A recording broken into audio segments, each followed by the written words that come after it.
پینے کا پانی رات میں کھلا رکھنا۔ اس کے بارے میں آپ کریم صلی اللہ علیہ وسلم کی صحیح بخاری میں حدیث موجود ہے، رات میں جب سونے لگو تو چراغ بجھا دیا کرو، دروازے بند کر دیا کرو،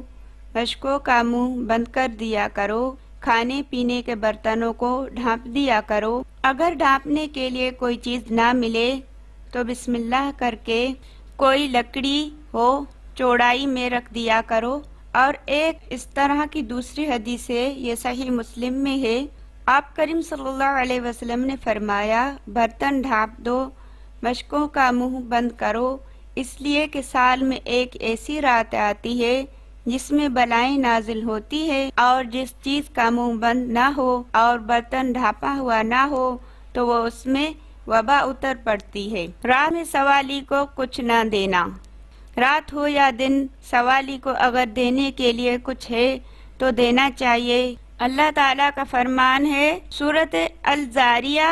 آیات نمبر 19، ترجمہ، اور ان کے مال میں مانگنے والوں کا اور سوال سے بچنے والوں کا حق ہے۔ اگر یہ بے برکتی کا سبب ہوتا تو آپ کریم صلی اللہ علیہ وسلم صاف الفاظوں میں فرماتے کہ اس کی وجہ سے بے برکتی ہوتی ہے، لیکن اس کی وجہ سے بے برکتی نہیں آتی۔ اگر بندے کے پاس کچھ ہے دے دے تو اللہ کی رضا انشاءاللہ ملے گی، اگر نہیں ہے تو وہ منع کر دے، نہیں ہے تو نہیں ہے۔ ایک چیز ہے ہی نہیں تو انسان کہاں سے دے دے گا، اور جو ہے ہی نہیں، جس پر اختیاری انسان کا نہیں، تو پھر اس کی وجہ سے کیوں بے برکتی آئے گی۔ برے خیالات کا آنا، انسان گناہوں کا پتلا ہے،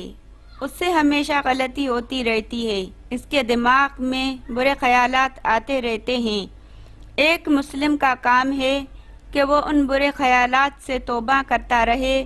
ان سے بچنے کے لیے اللہ رب العزت کے سامنے عاجزی کے ساتھ دعا کرتا رہے کہ رب العالمین مجھے ان برے خیالاتوں سے آزادی عطا فرما۔ لیکن خیالات کا آنا انسان کے بس میں نہیں ہوتا، لیکن اللہ تعالیٰ اپنے بندوں پر مہربان ہے، اسے پتہ ہے کہ بندے جو ہے وہ مجبور ہیں، تو اللہ رب العزت بندوں کے دلوں میں برے خیالات پیدا ہونے پر نہیں پکڑتا جب تک کہ اس پر عمل نہ کیا جائے۔ اس کے بارے میں روایت ہے سیدنا ابو ہریرہ رضی اللہ تعالی عنہ سے، آپ کریم صلی اللہ علیہ وسلم نے فرمایا، بے شک اللہ نے میری امت کے ان وسوسوں سے درگزر فرمایا ہے جو ان کے سینوں میں پیدا ہوتے ہیں جب تک لوگ ان پر عمل نہ کریں یا زبانی اظہار نہ کریں۔ تو اس حدیث سے واضح ہوا کہ دو وجوہات کے بنا پر برے خیالات پر پکڑ ہوگی۔ پہلی وجہ، اگر ان برے خیالاتوں پر عمل کرتے ہوئے وہ برے کام ہم کریں، اور دوسری وجہ کہ اس کو ہم زبانی بیان کر دے، ظاہر کر دے، لیکن اگر ہم اس پر عمل بھی نہیں کر رہے، اس کا اظہار بھی نہیں کر رہے، بلکہ صرف وہ ہمارے دل میں آ رہے ہیں، تو اس کے بارے میں اللہ رب العزت نے فرمایا ہے کہ ایسے ابھرنے والے خیالاتوں سے میں نے آپ کی امت سے درگزر فرمایا ہے۔ اس کا رزق روزگار سے کوئی تعلق نہیں، غربت سے کوئی تعلق نہیں، اور نہ ہی اس کا گناہ سے تعلق ہے۔ گناہ تب ہوگا جب اس پر عمل کیا جائے گا۔ بغیر وضو کے قرآن مجید پڑھنا، افضل یہی ہے کہ وضو کر کے قرآن کی تلاوت کریں، لیکن بغیر وضو کے بھی تلاوت کرنا جائز ہے، اور اس کے بارے میں صحیح بخاری کی حدیث ہے، ابن عباس رضی اللہ تعالی عنہ فرماتے ہیں کہ ایک روز آپ کریم صلی اللہ علیہ وسلم نیند سے بیدار ہوئے اور اپنی آنکھوں کو ہاتھوں سے صاف کیا اور سورہ آل عمران کی 10 آیاتیں بغیر وضو کے تلاوت فرمائی۔ اسی کے بعد آپ نے وضو کیا اور نماز ادا کی۔ تو ادب کا تقاضا یہ ہے کہ وضو کر کے قرآن پڑھا جائے، لیکن بغیر وضو کے اگر ہم پڑھتے ہیں تو اس کے لیے آپ کریم صلی اللہ علیہ وسلم کی پیاری سنت سے ہمارے پاس ایک دلیل موجود ہے۔ اور اگر بغیر وضو کے قرآن پڑھنے سے بے برکتی آتی تو آپ کریم صلی اللہ علیہ وسلم کیا ایسا کرتے؟ ہرگز نہیں کرتے۔ استنجا کرتے وقت باتیں کرنا، آج کل گھروں میں بیت الخلاء بنے ہوتے ہیں اور آدمی پردے میں ہوتا ہے، اس لیے ضرورت کے تحت استنجا اور قضاء حاجت کے وقت کلام کرنے میں کوئی حرج نہیں، اس کی وجہ سے کوئی غربت آتی ہے اور نہ ہی کسی رزق میں کوئی کمی ہوتی ہے کہ اگر ہاتھوں میں گندگی لگی ہوئی ہے تو کھانے سے پہلے ہاتھ دھونا چاہیے، لیکن اگر نہیں لگی ہوئی ہے، پہلے سے ہی ہاتھ صاف ہے تو بندہ کھا سکتا ہے۔ بار بار ہاتھوں کو دھونا فرض نہیں، لازمی نہیں، اور نہ ہی اس کی وجہ سے غربت آتی ہے۔ جو صحیح ہے، جو حق بات ہے وہ یہی ہے۔ اپنی اولاد کو کوسنا، اولاد کی تربیت والدین کی ذمہ داری ہے، اور اس کے بارے میں حدیث موجود ہے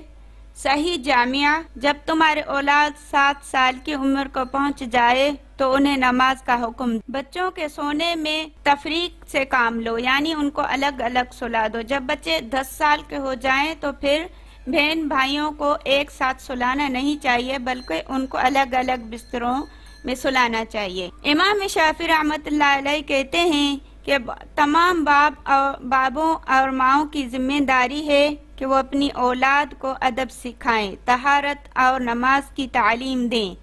اور انہیں باشعور ہونے کے بعد خطائی کی صورت میں ان کی پٹائی کریں، انہیں سزا دیں، تاکہ وہ بڑے ہو کر احکام دین سے غافل نہ رہیں اور اس کی وجہ سے غربت نہیں آتی۔ غربت تو تب آئے گی جب ہم اپنی اولاد کو نہیں دین بتائیں گے اور دین کی تعلیم نہیں دیں گے اور وہ آوارہ گردی میں ہو کر حرام میں پڑ جائیں گے تو تب غربت آئے گی۔ لیکن ان کی دینی تربیت کے لیے، ان کی اچھائی کے لیے اگر ہم ان کو سزا دیتے ہیں تو اس کی وجہ سے کوئی غربت نہیں آتی۔ دروازے پر بیٹھنا، دروازے سے لوگوں کی آمد ہوتی ہے، اس لیے ادب کا تقاضا یہی ہے کہ انسان دروازے پر نہ بیٹھے۔ اس کے بارے میں آپ کریم صلی اللہ علیہ وسلم کی حدیث ہے۔ آپ کریم صلی اللہ علیہ وسلم نے حکم فرمایا کہ راستے کو حق دو، یعنی راستے پر بیٹھ کر کسی کو اذیت نہ دو، ان کو حق دو، ان کا راستہ کھلا چھوڑ دو کہ وہ آنے جانے میں کوئی مشکل کا شکار نہ ہو جائے۔ اور دوسری حدیث ہے جو کہ دروازے پر بیٹھنے کی اجازت یہاں سے معلوم ہوتی ہے۔ آپ کریم صلی اللہ علیہ وسلم نے ارشاد فرمایا، جب جمعے کا دن ہوتا ہے تو فرشتے مسجد کے دروازے پر کھڑے ہو جاتے ہیں، پہلے آنے والے کا نام پہلے اور اس کے بعد آنے والے کا نام اس کے بعد لکھتے ہیں، اسی طرح ہر آنے والے کے نام ان کے آنے کی ترتیب سے لکھتے رہتے ہیں۔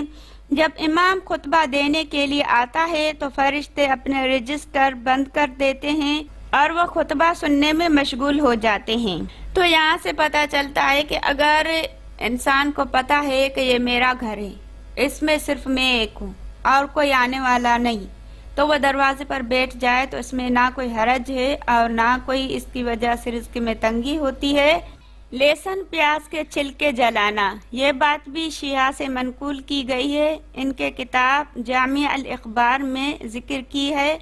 جسے بعض صوفیوں نے اپنے کتاب میں ذکر کیا ہے اور یہ عوام میں مشہور ہو گئی ہے۔ اس بات کا دین اسلام سے کوئی تعلق نہیں اور اس بات کی کوئی حقیقت دین اسلام میں موجود نہیں ہے۔ یہ صرف شیعہ کی کتاب سے منقول کی گئی ایک روایت ہے جو کہ جھوٹی ہے۔ فقیر سے روٹی یا پھر اور کوئی چیز خریدنا، یہ بات بھی شیعہ کی کتاب جامع الاخبار میں موجود ہے۔ فقیر تو خود ہی محتاج ہوتا ہے، وہ کیوں کسی کو کچھ بھیجے گا، اور اگر اس کے پاس کوئی قیمتی سامان ہے تو وہ اسے بھیج سکتا ہے۔ فقیر سے کچھ خریدنا بے روزگاری کا سبب نہیں۔